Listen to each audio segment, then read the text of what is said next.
Кыргыз тилиндеги бардык маалыматтар Akpress.org.kg дарегиндеги кезекте маанилүү маалыматтардын топтому.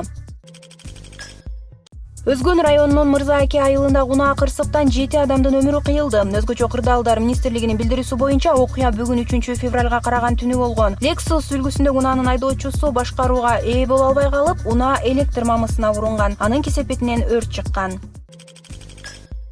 Эс алуу күндөрүндөгү маанилүү жаңылыктар. Америка 31 январда кыргызстандыктарга виза берүүгө чектөө койгону жарыялангандан кийин Кыргызстандагы элчилиги билдирүү таратты. Элчинин билдирүүсүн уксак, бул визага толугу менен тыюу салуу дегендик эмес. Биз визаларды туристтерге, ишкерлерге жана студенттерге берүүнү улантмакчыбыз. Экинчиден, бул чектөөлөрдүн негизинде бир да визаны жокко чыгарган жокпуз. Эгерде колуңузда визаңыз бар болсо, анда Америкага жөнөсөңүз болот. Ак үй визалардын 2 категориясын, иммиграциялык жана жашыл картаны берүүнү убактылуу токтотууну чечти. Бул чектөөлөр аз убакытта алынат деп үмүттөнөм деп айтылат.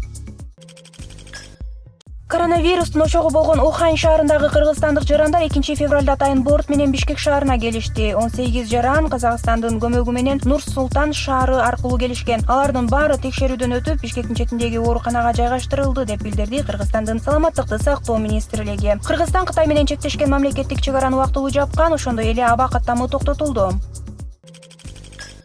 Мындан 2 күн мурун Филиппинде коронавирус дартынын кесепетинен 44 жаштагы эркек адам каза болду. Бул Кытайдын аймагынан тышкары аталган илдеттен адам көз жумган биринчи учур экенин бүткүл дүйнөлүк саламаттыкты сактоо уюму билдирди. Маркум Ухань шаарынан барган. Ош шаарында 9 жашар баланын өпкөсүнө туруп калган мистенин кабыгы операциясы салынды. Бейтап ооруканага 2 февралда саат 12 чамасында жеткирилген, анын абалы жакшы, дарыгерлердин көзөмөлүндө. Бардык маалыматтарды телефондон эле окуу үчүн Баракелде мобилдик тиркемесин көчүрүп алыңыз.